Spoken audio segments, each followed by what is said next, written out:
So hello everyone, welcome to Verma GS के। इस video में हम लोग जीके जीएस पीवाई की सीरीज जो देख रहे थे आरआरबी एनटीपीसी के लिए, ये फिजिक्स का दूसरा लेक्चर हो जाएगा।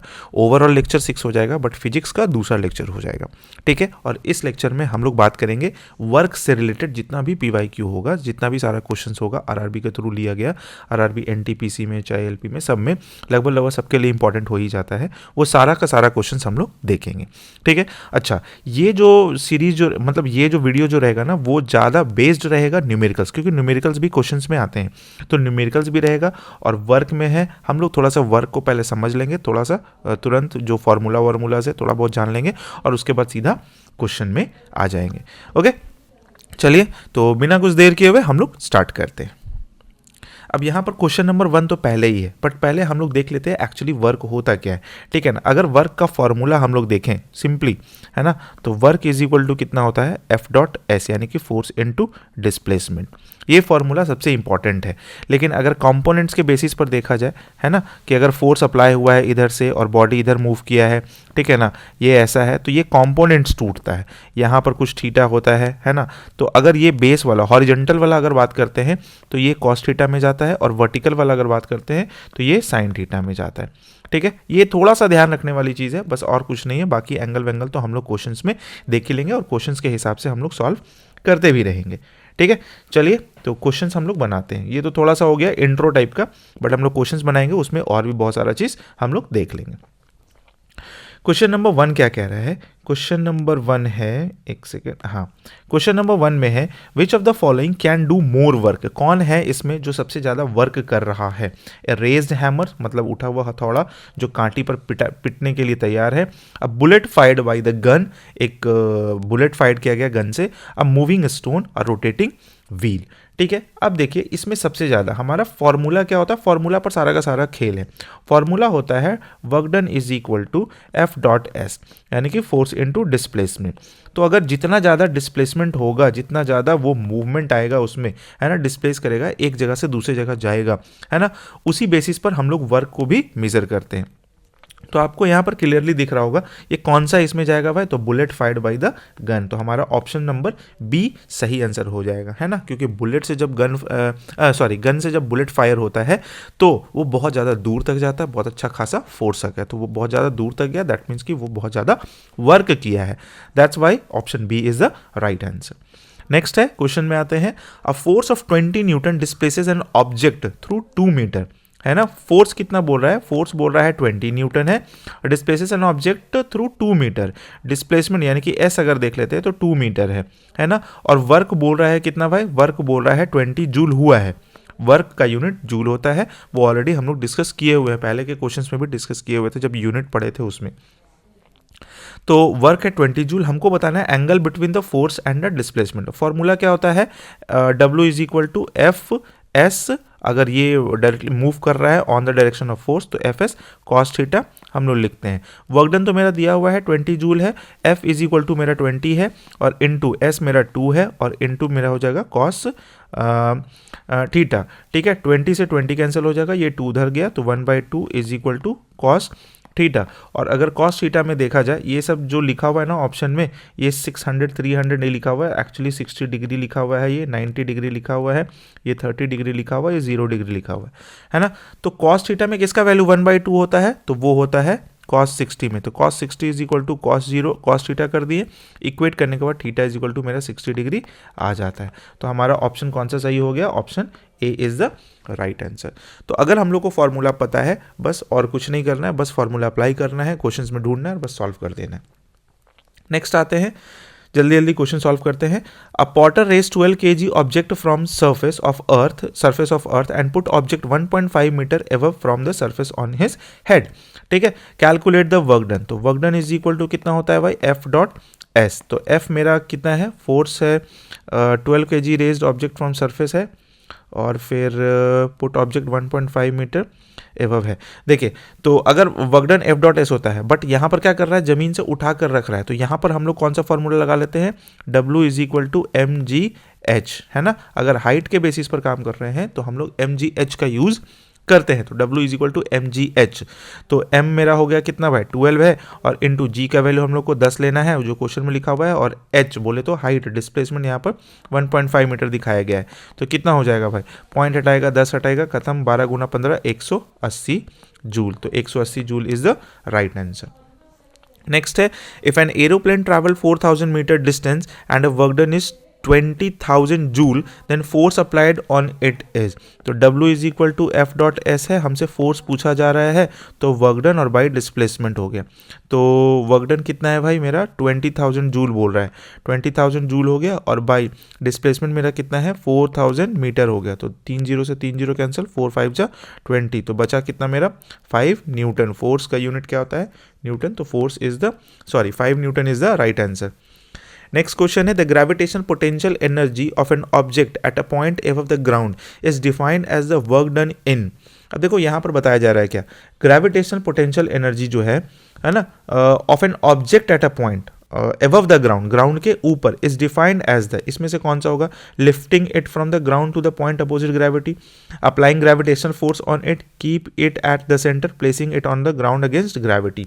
तो इसमें जो आंसर हो जाएगा वो हमारा A is the right answer, lifting it from the ground to the point opposite gravity, है ना, क्योंकि ग्रेविटी के अपोजिट में ही तो हम लोग कोई भी चीज़ को उठाकर पॉइंट किसी जगह पर रख देते हैं, तो हम लोग को लगता है कि हाँ चलो ठीक है, वो ग्रेविटेशन के अगेंस्ट में हम लोग रखे हैं।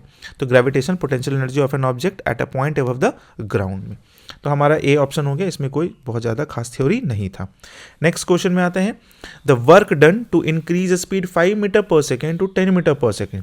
अब वर्क डन का एक और फॉर्मूला, वर्क डन का भी हम लोग देखें कितना सारा फॉर्मूला देखें, एफ डॉट एस देखें जिसमें कॉस थीटा अपना हॉरिजॉन्टल और वर्टिकल के फॉर्म में आता है, फिर एक W is equal to M G H भी देखें। अब एक फॉर्मूला आ रहा है, work done is equal to change in kinetic energy भी होता है, तो 1/2 ठीक है m और फिर v2 का स्क्वायर माइनस v1 का square, change in kinetic energy 1/2 mv square minus 1/2 mv square, depend upon कि कौन पहले कौन ज़्यादा है ये सब। तो यहाँ पर है 5 मीटर से 10 मीटर पर सेकेंड हो रहा है, और मास कितना दिया हुआ है 800 kg। तो work done is equal to कितना हो जाएगा 1/2 इंटू 800 इधर हो गया, और इंटू v2 स्क्वायर कितना है 10 का स्क्वायर, तो 10 का स्क्वायर और माइनस 5 का स्क्वायर। सॉल्व कर लेते हैं, ये तो 400 बार में कट गया, और ये 400 और गुना ये हो जाएगा 100 और माइनस 25, है ना, 100 माइनस 25 होता है 75, तो 400 और गुना 75, 400 गुना 75 कितना हो जाएगा, 5 चौके 20, 2 7 चौके 28 और 2 30 पर 2 शून्य, तो कितना हो गया 30,000, 30,000 यानी कि 30 kilo joule is the right answer. ठीक है, तो क्वेश्चंस को ऐसे ही जल्दी जल्दी सॉल्व करके बनाना होगा। An object of 1 kg is drop to the ground from a height of 30 metre, what is the work done by the force of gravity. Work done कितना होगा, वही mgh वाला फॉर्मूला हम लोग अप्लाई करेंगे। तो W इज पोटेंशियल एनर्जी, चाहे वो बोल लीजिए, work done is a kind of एक टाइप से एनर्जी ही बोल सकते हैं, है ना। तो उसमें हम लोग को फाइंड करना है, तो हमारा कितना हो जाएगा, work done is equal to mgh, m मेरा कितना दिया हुआ है 1 kg, और इंटू g का वैल्यू मेरा 10 और h का वैल्यू 30 मीटर, तो कितना हो गया 300 जूल हो गया। तो 300 joule is the right answer. Next में आते हैं, a person pick up 20 kg of goods, है ना, 20 kg of goods at 2 metre above, 20 kg of goods है, मास दिया हुआ है 2 मीटर एवव में है, the ground and keeps it on his head, work done by the person is. हम लोग को वर्क डन फाइंड करना है, तो वर्क डन फाइंड करने के लिए वही चीज़ फॉर्मूला हम लोग अप्लाई करेंगे, कौन सा, W is equal to mgh। ज़्यादातर करके क्वेश्चन इसी से सॉल्व हो जाएगा आपका। 20 हो गया, g का वैल्यू 10 और h का वैल्यू हम लोग 2 मीटर ले लिए, तो 20 गुना 40 गुना 10 400 जूल हो गया। नेक्स्ट में आते हैं, an object of 1 kg raised 10 metre above the surface of earth then work done by gravitational force will be. Work done करना है लेकिन रेज्ड किया गया है ना 1 kg, तो चलो भाई वो भी बना लेते हैं। तो W इज इक्वल टू हो गया mgh, तो m हो गया हमारा कितना, मास है 1 kg, और इनटू ये हो गया मेरा 10, और अच्छा 9.8 लेने के लिए बोल रहा है, तो जब तक नहीं बोलेगा तब तक नहीं लेंगे। चलो भाई 9.8 हो गया, और इनटू कितना है 10 है, ठीक है, तो ये हो जाएगा 98 98 जूल। बट यहाँ पर क्या किया जा रहा है, an object of 1 kg raised 10 metre above the surface of the earth, ये done by the gravitation force. Gravitation force के थ्रू कितना ज़्यादा वर्क डन किया जा रहा होगा, दैट इज -98 जूल हो जाएगा। क्यों हो जाएगा -98 जूल, क्योंकि ये opposite of the direction of force चल रहा है, that's Y D is the right answer हो गया। ठीक है, नेक्स्ट क्वेश्चन नंबर 10 में आते हैं। क्वेश्चन में क्या है, a man raised 20 kg object from the surface of earth and put an object 2 metre above on his head, calculate the work done by the man. G का value हम लोग को 10 लेना है, तो work done is equal to कितना होगा, F dot S होता है, और इसको फिर हम लोग एम जी एच में भी यूज़ करते हैं। तो हमारा मास हो गया 20, जी का वैल्यू 10 है और एच का वैल्यू 2 मीटर बोला जा रहा है, तो कितना हो गया, 2 दूना 4 पर 2 शून्य, यानी कि 400 joule is the right answer. Next question, when an object move 1 metre distance by 1 newton force on the direction of force, 1 metre है, 1 न्यूटन है और फोर्स डायरेक्शन ऑफ फोर्स पर है, तो हम लोगों को क्या मिलेगा, 1 जूल मिलेगा। That is the definition of 1 joule. ये डेफिनेशन ऑफ 1 जूल ही होता है। ठीक है, ध्यान रखिएगा, क्वेश्चन में आता है डेफिनेशन 1 जूल का क्या हो जाएगा, when an object move 1 meter distance by 1 newton force of the direction of the force, then work done will be 1 joule. Next question, work done by a man standing on a platform holding 10 kg suitcase is, है ना, standing on a platform, है ना, खड़ा है और 10 kg का suit लिया हुआ है, तो क्या वो एक्चुअली में काम कर रहा है, वो काम नहीं कर रहा है। क्यों नहीं कर रहा है वो हम लोग देख लेते हैं, है ना। अब देखिए, ये तो सिर्फ खड़ा है ना, तो इसका मतलब डिस्प्लेसमेंट इसका जीरो जा रहा है। W is equal to F dot S होता है, हम लोग को पता है, तो W is equal to force चाहे कुछ भी हो, अगर डिस्प्लेसमेंट जीरो हो जाता है तो W वर्क डन मेरा कितना हो जाएगा, जीरो ही हो जाएगा। That's why option B is the right answer. Next question है, a 4 kg object is moving horizontally with a speed of 5 metre per second. 4 kg object है, मास दिया हुआ है 4 kg, स्पीड दिया हुआ है 5 मीटर पर सेकेंड, है ना। To increase its speed to 10 metre per second, अब ये 10 मीटर पर सेकेंड हो गया है। हमसे पूछा जा रहा है वर्क डन क्या होगा, तो work done is equal to half m और फिर v2 का स्क्वायर माइनस v1 का स्क्वायर, तो हाफ हो गया, m मेरा 4 kg दिया हुआ था और ये 10 का स्क्वायर माइनस 5 का स्क्वायर, तो ये हो गया 2, ये 2 हो गया, 10 का स्क्वायर माइनस 5 का स्क्वायर इंटू कितना 100 माइनस 25 75, और 75 गुना 2 होता है हम लोगों का 150, तो 150 joule is the right answer. ठीक है, ध्यान में रखना है, work done is equal to change in kinetic energy भी होता है, ये ऑलरेडी हम बात कर ही चुके हैं, है ना। चलो भाई, नेक्स्ट क्वेश्चन में आता है, जूल अपना यूनिट लगा लीजिएगा। नेक्स्ट है, a ball weighing 0.1 kilogram is dropped from a stationary position, 0.1 kilogram mass दिया हुआ, when it falls from a distance of 2 metre, then what will be the work done by the force of gravity. तो होगा क्या, W is equal to F S में हम लोग M G H use करेंगे, क्योंकि एक ग्रेविटी है और फिर हाइट भी है, तो 0.1 kg हो गया, इनटू जी का वैल्यू हम लोग चलो 9.8 ले लेते हैं, जैसा कि लग रहा है मेरे को क्वेश्चंस के ऑप्शन के मुताबिक, और हाइट हमारा कितना है 2 मीटर है। ठीक है, तो कितना हो जाएगा भाई, पॉइंट हटेगा, नीचे आएगा हमारा 2 0 और 196 बाई 100 बोले तो 1.96 जूल, तो ये हमारा आंसर हो गया। नेक्स्ट में आते हैं, when the force exerted of an object the work done will B zero if it's has displacement zero. अगर डिस्प्लेसमेंट जीरो होगा तभी तो मेरा वर्क डन भी जीरो हो जाएगा। Work done is equal to F dot S होता है, अब एस को हमको जीरो बना देना है, तो डब्ल्यू इज इक्वल टू कितना हो गया, एफ इंटू जीरो, और W is equal to zero, तो जब तक डिस्प्लेसमेंट जीरो नहीं होगा फोर्स हमारा वर्क डन जीरो नहीं होगा। हाँ, अगर फोर्स भी जीरो हो जाता है तब तो फिर कहना ही नहीं है, तब तो वर्क डन तो ऐसे भी जीरो हो जाएगा। A boy raised a box with a weight of 120 Newton through a height of 2 meter. The work done by the boy is, तो work done is equal to F dot S, तो W is equal to 120 Newton लगा ही रहा था, और distance कितना गया है 2, तो 120 दूना 240 हो गया, तो 240 जूल, है ना, याद रखिएगा। नेक्स्ट है, capacity of doing work is known as, capacity of doing work is known as क्या होगा, वो होगा हमारा एनर्जी, है ना। Capacity of doing work is energy, ध्यान में रखिएगा। एनर्जी का डेफिनेशन भी ऐसा हो सकता है, capacity of doing work is known as energy, और एनर्जी का, वर्क का, एनर्जी हो गया, फिर वर्क हो गया, ये सब का जो एसआई यूनिट जो होता है ना, एसआई यूनिट क्या होगा, वो जूल ही होता है। ऐसा यूनिट क्या होता है? जूल ही होता है, जूल में ही कंसिडर किया जाता है। नेक्स्ट है, if the value of work is positive then the kinetic energy of the body is, ठीक है, अगर वैल्यू ऑफ वर्क अगर पॉजिटिव हो रहा है then the kinetic energy of the body क्या होगा, क्या हो जाएगा? Increases his energy. Kinetic energy क्या कर लेगा? अपना एनर्जी को इंक्रीजेज करेगा। ये तो सिंपल सा सवाल हो गया, थियोलॉजिकली भी है। एनर्जी डिक्रीज तो होगा नहीं अगर पॉजिटिव वर्क डन है, ठीक है ना, जीरो तो होगा नहीं, रुका हुआ तो रहेगा नहीं, तो एनर्जी क्या होगा? इंक्रीज ही करता चला जाएगा। नेक्स्ट में आते हैं,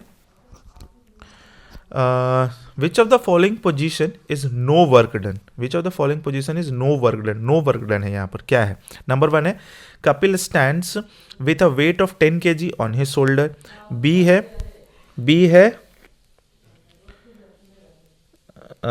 है सचिन वॉक्स 4 किलोमीटर। सी है a potter carries weight from a bus to a car.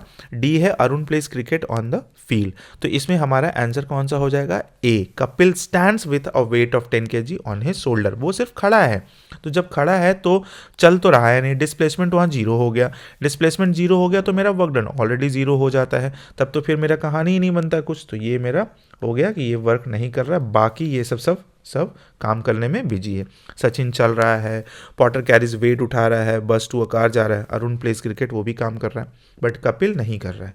Kapil ऐसे भी नहीं करेगा। The work done by the force is positive. The work done by the force is positive when? कब होगा? Displacement occurs in the direction of force. Displacement is perpendicular to the force. There is no displacement due to the force and displacement occur in opposite direction of the force. और हमसे पूछ रहा है कि positive कब होगा? तो positive तो कब होगा भाई? जब displacement occur in the direction of force होगा। क्योंकि अगर मान लीजिए कोई बॉडी है, इधर से अगर फोर्स अप्लाई किया गया और बॉडी इधर मूव करेगा, यहाँ पर आ गया बॉडी ये चल के, तभी तो हम बोलेंगे ना W is equal to F dot S force into displacement, है ना।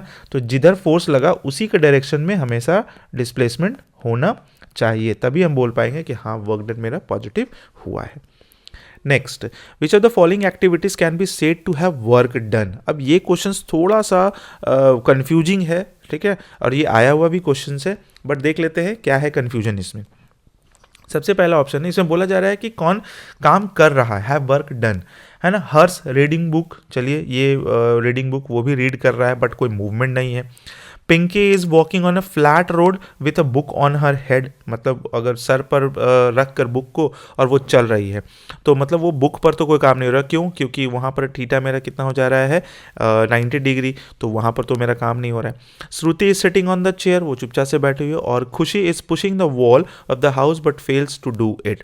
तो इसमें सारा का सारा चीज़ जो हो रहा है ना वो काम नहीं हो रहा है, बट पता नहीं यहाँ ऑप्शंस में क्यों दिया हुआ था, एक बार हम चेक कर लेते हैं, है ना।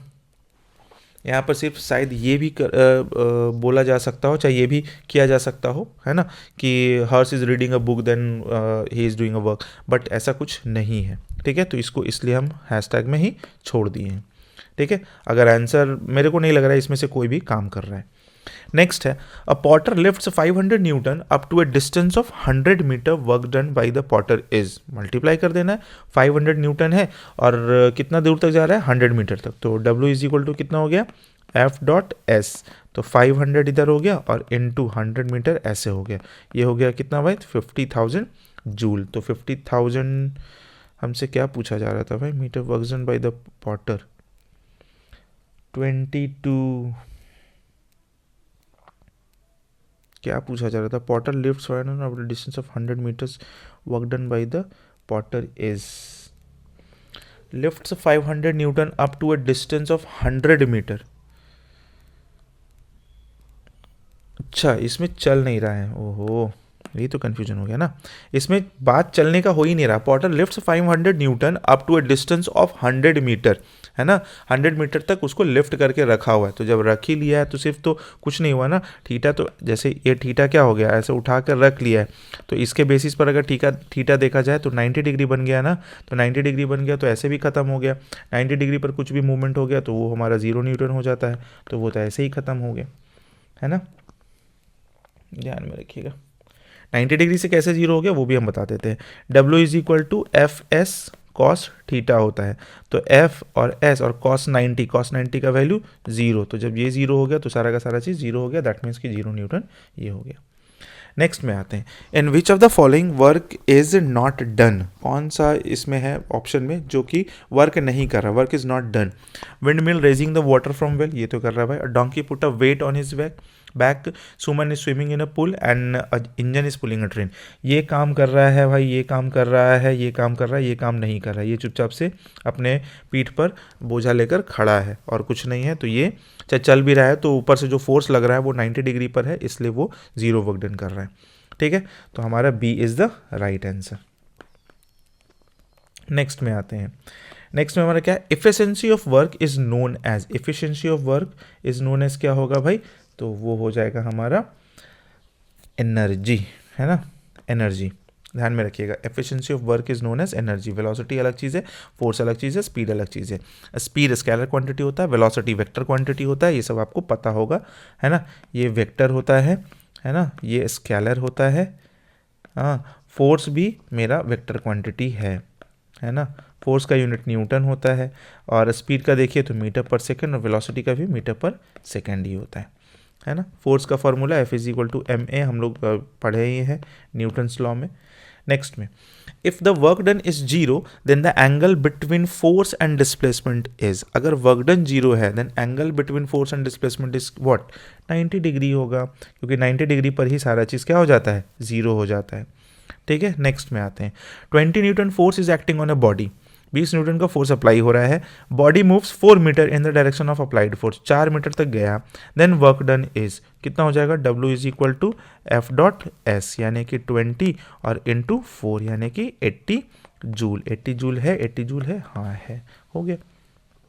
Next, a worker takes 15 kg object and put the object 1 meter above on his head from the surface of the earth, then work done by the work is, तो यहाँ हो जाएगा कितना, W is equal to mgh, W is equal to mgh, और mgh के accordingly चले तो 15 और गुना हमारा कितना है भाई, 1 मीटर है, और 10 तो हो गया जी का वैल्यू, और 1 ही हो गया 150 जूल, 150 जूल है, हाँ है, राइट आंसर मेरा यही हो गया।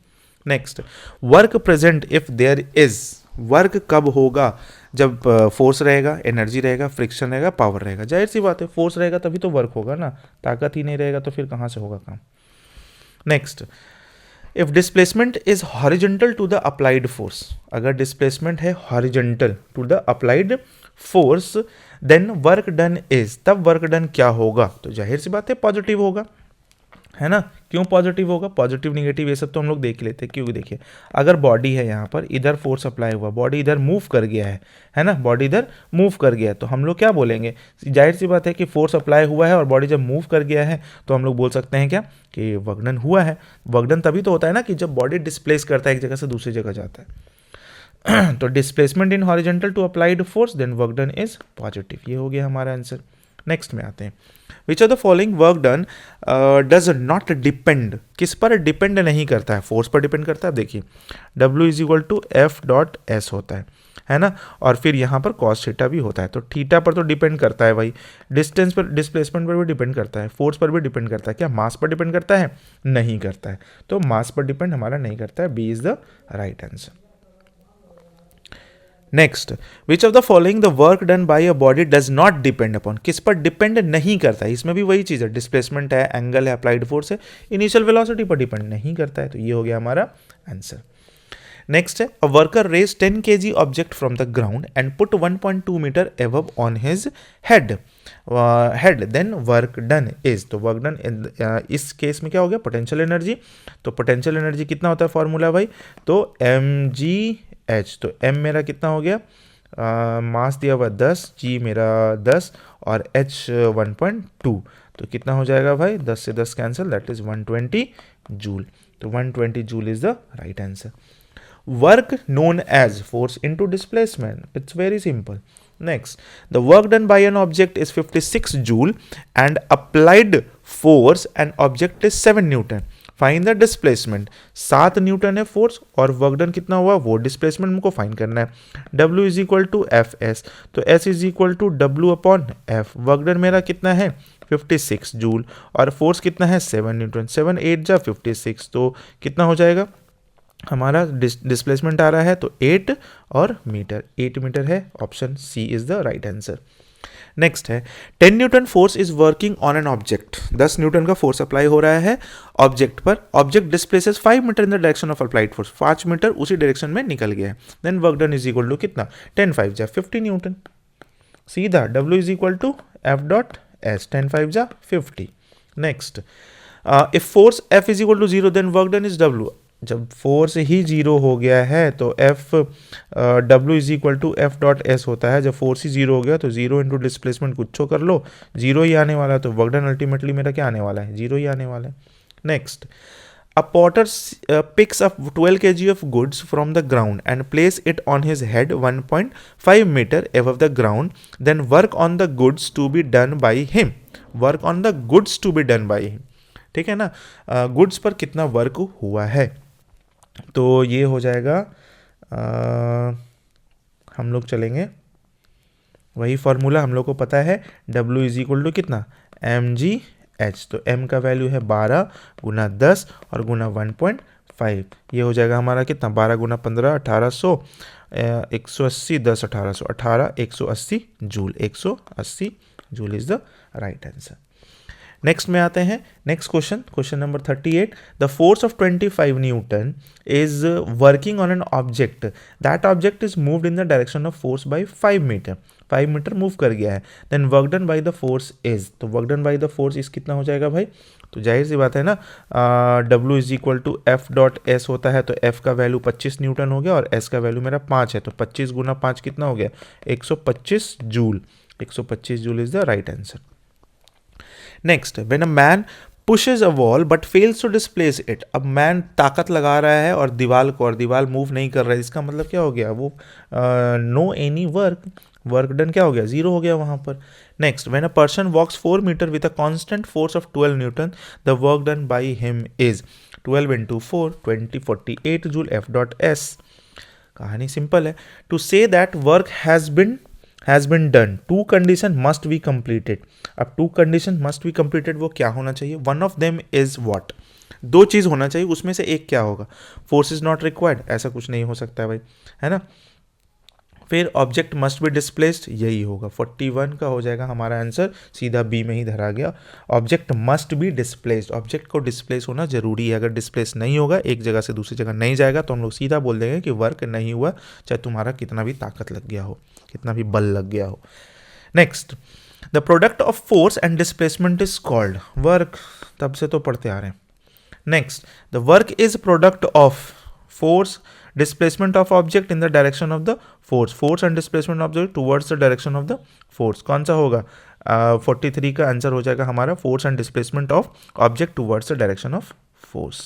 पावर एंड डिस्प्लेसमेंट नहीं, ये भी नहीं, ये भी नहीं, डिस्प्लेसमेंट ऑफ द ऑब्जेक्ट्स ये भी नहीं, तो फोर्स एंड डिस्प्लेसमेंट। नेक्स्ट में if a stationary force applied to an object, the object move in the direction of force is expressed as a result of force and displacement, it is called work done। Wow simple, अगर ऐसा question exam में आ जाए सब लोग फोड़ के आ जाओगे। Work is done on a body only when, work किसी भी बॉडी पर हुआ कब होगा, ये तभी होगा जब पहला ऑप्शन में दिया हुआ है कब, it experience energy gain through a mechanical effect, force works on it, सिर्फ बोल रहा है, देखो क्वेश्चंस में थोड़ा सा कैच है, कैच क्या है, work is done on a body only when, ठीक है ना, ओनली का बात किया जा रहा है, तो क्या सिर्फ फोर्स अप्लाई हो जाने से हो जाएगा, नहीं, क्या सिर्फ डिस्प्लेसमेंट से हो जाएगा, नहीं, क्या सिर्फ कुछ मूवमेंट से हो जाएगा, नहीं, तो क्या होगा भाई, इट एक्सपीरियंस, उस बॉडी को एक्सपीरियंस करना पड़ेगा energy to gain through a mechanical effect, तो 45 का ए हमारा राइट आंसर हो गया। ये कैच है, हमको लगता है ये बहुत सारे लोग अगर जिस समय भी एग्जाम लिया गया होगा इस क्वेश्चंस का, उसमें बहुत सारे लोग गलत करके आए होंगे। नेक्स्ट है question number 46, what is a work done if the angle between applied force and the direction of the displacement is 90 degree है, ये 900 नहीं है 90 डिग्री है, तो 90 डिग्री जब हो जाता है तो क्या हो जाता है भाई, तो वो 0 हो जाता है, 0 वर्क डन, क्यों, क्योंकि W is equal to F S cos 90 बोला जा रहा है, तो cos 90 का वैल्यू 0 होता है, तो F S into 0 W is equal to 0 ही हो जाएगा। तो ये हो गया हमारा 0। Next, the ability of an object to do the work energy contain in an object is depend on the, किस चीज़ पर डिपेंड करता है? Mass and volume of object, motion of object in a certain direction, state and condition of object, and D the magnitude and the direction of the object. किस पर डिपेंड करता है? तो ये डिपेंड करता है state and condition of the object पर। ठीक है, कैसा स्टेट है और कैसा कंडीशन है। Next, question number 48. A worker takes 10 kg of goods from the ground and puts it on 1.1 meter above the ground, above the land on his head. What will be the work done by the worker? कितना काम किया गया worker के through?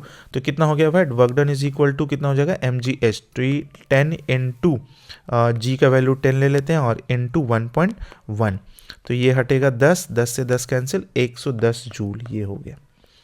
Next, a moving car faces the wind in the opposite direction. What will be the work done by the wind on the car? That is negative.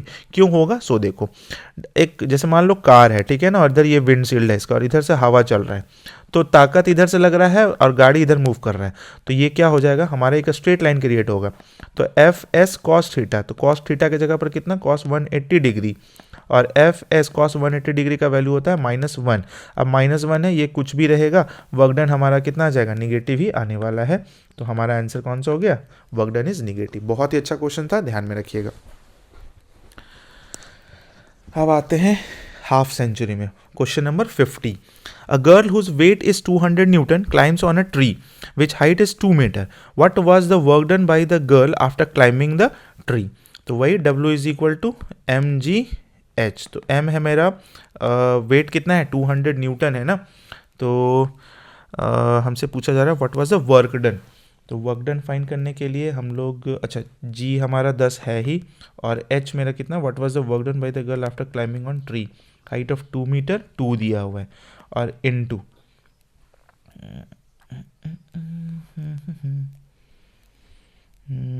Wait mg है, तो ये तो ऐसे ही फाइंड हो जाएगा।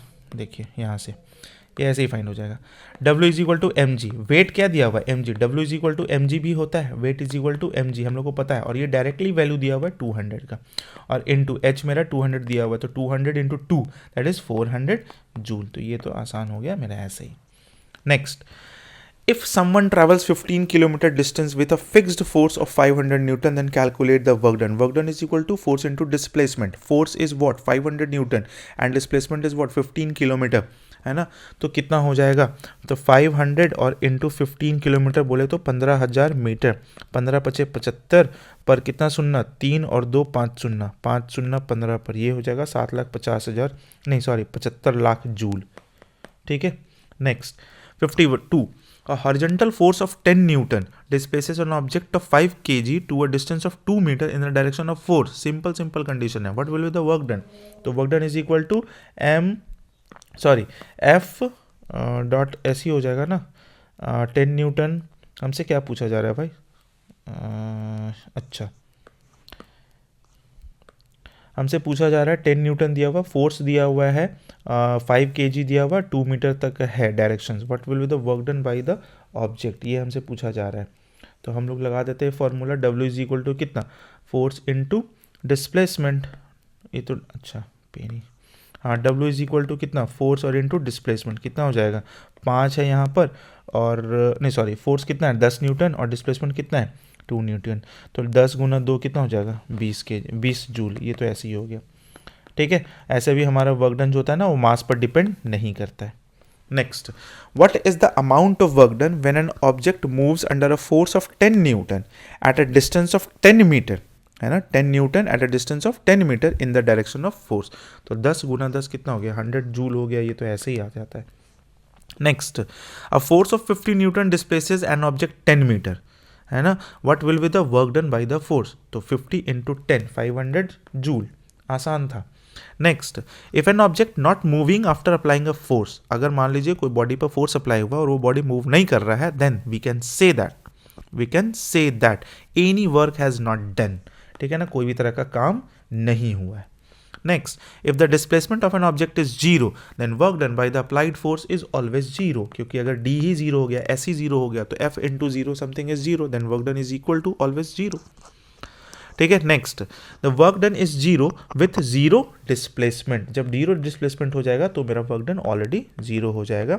F dot S है, S को बोल रहा है जीरो करने के लिए, तो वर्क डन ऑलरेडी मेरा जीरो हो जाएगा, क्योंकि एफ इंटू जीरो जीरो ही होगा। Next, which of the following is not a characteristic of work. कौन है जो कैरेक्टरिस्टिक ऑफ वर्क नहीं है? Work has a direction. Number one, for doing work it is necessary to apply a force on and it work has only magnitude. For work done there should be a displacement. पूछा जा रहा है not a characteristic of किसका? Work का। जो work का characteristic नहीं है हमसे ये पूछा जा रहा है, तो कौन नहीं? वर्क हैज अ डायरेक्शन, ये कैरेक्टरिस्टिक नहीं है। क्यों? क्योंकि वर्क जो होता है ना, वर्क है वो स्केलर क्वांटिटी है, वो स्केलर क्वांटिटी, और इसमें सिर्फ और सिर्फ मैग्नीट्यूड होता है, इसमें सिर्फ और सिर्फ मैग्नीट्यूड होता है, नो डायरेक्शन होता है। ठीक है, तो हमारा ऑप्शन ए, बाकी सब चीज़ तो ठीक ही है। Next, a bus runs with a force of 4000 newton, the work done by the bus is 200 joule, what is the distance covered by the bus? तो डिस्टेंस निकालना है, W is equal to F S, S is equal to W upon F. तो work done मेरा कितना है भाई? 200 joule, और ये गया है हमारा 4000 न्यूटन, ये हो गया 2/4 यानी कि कितना? 0.5 metre. 0.5 meter is the right answer. Next, question number 60. If a man pulls a trolley by applying force of 50 Newton and trolley is displaced 30 meter, what is work done? 30 into 50, 1500 joule is most simple, बहुत ज़्यादा simple है भाई। A man puts, ऐसा ऐसा question अगर पूछ लिया जाए आरआरबी में अभी, आप लोग तो एकदम मतलब गर्दा उड़ा के चले आओगे। A man puts 20 kg object on his head by raising the object 2 meter above from the surface of the earth. Then work done will be, तो कितना है? 20 kg है, 2 मीटर है, 20 kg m हो गया, g का वैल्यू हमारे पास है 10 और h का वैल्यू है 2, तो 2 दूना 4, 400 जूल हो गया। ठीक है, हाँ, कन्फ्यूजन किस में हो सकता है भाई कि कहीं कहीं दे देगा वॉट, कहीं कहीं दे देगा जूल, आप तो फटाक से ऐसे ऐसे गोल करके चले आओगे, टिक करके चले आओगे, तो ध्यान में रखना होगा यूनिट। फिजिक्स अगर बना रहे हो और न्यूमेरिकल बना रहे हो उसमें वेरी इंपॉर्टेंट है यूनिट्स, लास्ट में क्या यूनिट आ रहा है, रेशियो है तो यूनिट्स भी कटता है, तो उसको भी देखना है, वो सब भी ध्यान देना है। अगर नहीं दीजिएगा कहानी खत्म हो जाएगा आपका। Next, a man puts 13 kg object on his head by raising the object 1.5 metre above from the surface of the earth, then work done will be, तो F W is equal to F dot S से M G, और h या s दोनों भी लिख सकते हैं, तो m हो गया 13, g का वैल्यू 10 और h का वैल्यू 1.5, पॉइंट से हटाइए 10, 10 से 10 कैंसिल, 15 गुना 13, 15 तिया 45, 4 15 का 15 4 19, 195 जूल हो गया। Next, a boy hold 4 kg school bag for 30 seconds, है ना, 4 kg school bag for 30 seconds, the work done by him will be in joule, zero. क्यों ऐसा? क्योंकि बॉय चल नहीं रहा है, वो सिर्फ खड़ा है और 4 kg का बैग लेकर चुपचाप से खड़ा है, तो वहाँ 90 डिग्री हो रहा है, फोर्स अप्लाई हो रहा है 90 डिग्री पर। अब जब 90 डिग्री होता है तो मेरा क्या हो जाता है? सीधा वर्क डन क्या हो जाता है? जीरो हो जाता है। ठीक है, next, work can only be done when dash is present. ठीक है ना, व्हेन डैश इज प्रेजेंट कहने का मतलब क्या? जब तक फोर्स अप्लाई नहीं होगा तब तक वर्क डन नहीं लगेगा, तो फोर्स होना बहुत जरूरी है। Next, which are the following is not an example of work done? कौन है जो एग्जाम्पल ऑफ वर्क डन का नहीं है? Not an example, a man pushing against the wall. दूसरा, trolley moves when the boy pushes the trolley, ये तो है। Applied force an object in that direction of the object moving, ये भी है। Raise the book to some height and walking, ये भी सही। तो A is the right answer, ये a man pushing against the wall. Wall में तो कोई डिस्प्लेसमेंट आएगा नहीं, displacement zero, then work done भी नहीं होगा। Question number 66, when the direction of force applied and the direction of movement of the object is perpendicular to each other, then क्या हो जाएगा? no work done। perpendicular यानी कि theta कितना हो गया? 90 डिग्री, और cos 90 का वैल्यू ऑलवेज जीरो, और जीरो हो गया तो समझ लीजिए कहानी हो गया ऐसे ही खत्म। Next question, if the work done is negative, then what will be the angle between the force and displacement? ठीक है, यहाँ पर ये सब जो लिखा हुआ है ना, दैट इज 45 डिग्री है, 0 डिग्री है, 90 डिग्री है और 180 डिग्री है। तो इसमें होगा 180 हमारा राइट आंसर। क्यों? क्योंकि W is equal to F S, अगर cos 180 लेते हैं तो cos 80 का वैल्यू होता है -1, है ना। जैसे इधर से अप्लाई हो रहा है और बॉडी इधर ऐसे चल रहा है, तो ये जो 90 डिग्री 180 डिग्री जो बन रहा है ना, इसी को हम लोग बोल रहे हैं ये चीज़, जो अभी हम लोग एक कार का क्वेश्चन में देखे थे और उसके सामने से हवा चल रहा था तो देखे थे कि वहाँ पर निगेटिव वर्क डन हो रहा था। क्यों हो रहा था? क्योंकि वहाँ पर थीटा 180 डिग्री बना हुआ था। Next, question number 68. A force of 125 Newton is acting on an object. The object is moved up to 5 meter in the direction of force. What will be the work done by the force? तो 125 हो गया और into 5 हो गया और बस यही तो है। 125 गुना 5 625 जूल हो गया। 625 joule is the right answer. Next, if a person pulls the trolley up to a distance of 10 meter with the force of 50 Newton, what will be the work done? 550 और into 10 यानी कि 500 joule. ये भी आसान था। If an object is rotated in a circular path, what will be the work done on it in rotation? 0। क्यों? क्योंकि अगर कोई भी बॉडी सर्कुलर पाथ में चल रहा है तो इसका जो फोर्स होता है, जैसे ये फोर्स अप्लाई हो रहा है और इसका जो मूवमेंट होता है वो ऐसे होता है, परपेंडिकुलरली होता है।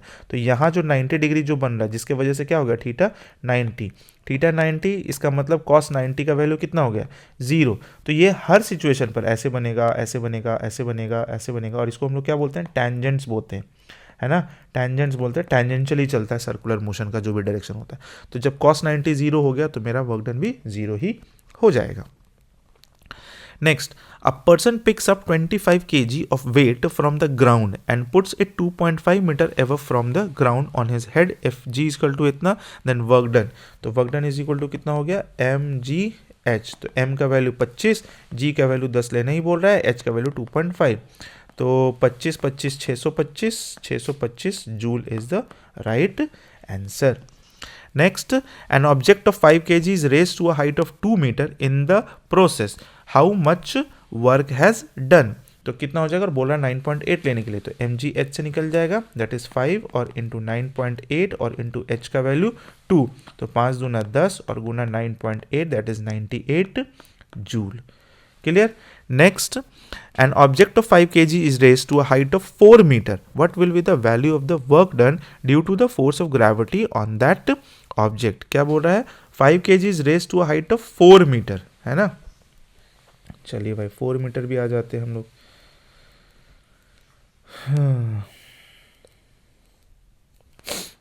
An object of 5 kg is raised to a height of 4 meter. तो 5 kg है, मास दिया हुआ मेरा 5 kg, हाइट है मेरा 4 metre, h is equal to, ठीक है, और g तो वैल्यू हमको लेना है 10 मीटर पर सेकेंड स्क्वायर, ठीक है। g बोले तो एक्सेलरेशन ड्यू टू ग्रेविटी, है ना। तो w इज इक्वल टू कितना हो जाएगा? mgh। यहाँ m हो गया 5 गुना g हो गया 10 और h हो गया 4, 5 चौक 20 और ये हो गया 200, बट अगेंस्ट ग्रेविटी जा रहा है ना, अगेंस्ट ग्रेविटी, तो -200 जूल लेंगे। एक क्वेश्चन ऐसा एक और भी बनाए थे। 74, question number 74, an object of 20 kg is raised through a height of 2 meter. What will be the work done by the force of gravity on the object? 20 kg और 2 मीटर तक गया है, 20 इंटू 2 और इंटू कितना हो गया? h मेरा g कितना हो जाएगा? 10, तो 2 दूना 4, 400 जूल, 4000 लिखा गया, 400 जूल, ठीक है। Last but not least, when displacements occur, the work done by the force is considered to be negative. When displacements occur, the work done by the force is considered to be negative. Is perpendicular to the direction of force. Negative कब माना जाएगा? जब perpendicular होगा, जब in the direction of momentum होगा, जब in the direction of force होगा, जब opposite direction of the force होगा। तो जब opposite direction of the force होगा कि इधर से फोर्स लगा, बॉडी ऐसे कुछ दिखा रहा है, तो यहाँ पर 180 डिग्री बनता है और यही 180 की वजह से cos थीटा जो मेरा हो जाता है ना, cos 180 डिग्री हो जाता है और इसका वैल्यू -1 आ जाता है, जिसके वजह से वर्क डन मेरा निगेटिव हो जाता है, ठीक है। तो हमारा D is the right answer. तो आई होप कि आपको ये 75 क्वेश्चंस न्यूमेरिकल्स वर्क से रिलेटेड, ठीक है, समझ में आया होगा, अच्छा भी लगा होगा, क्योंकि जल्दी जल्दी हम लोग क्वेश्चंस को भी सॉल्व किए हैं। आप लोग बताइए कि आप लोग का कितना क्वेश्चन सही हुआ अगर आप साथ में बना रहे थे तो। ठीक है। तो अगर आपको वीडियो अच्छा लगा तो वीडियो को लाइक कर दीजिएगा, सब्सक्राइब नहीं किए तो सब्सक्राइब भी कर दीजिएगा और दोस्तों को शेयर भी कर दीजिए ताकि उनको अच्छा कंटेंट भी मिल जाए। ठीक है, चलिए अब मिलते हैं नेक्स्ट वीडियो में कुछ नए क्वेश्चंस के साथ, नए टॉपिक के साथ। तब तक के लिए thank you so much, take care, bye bye.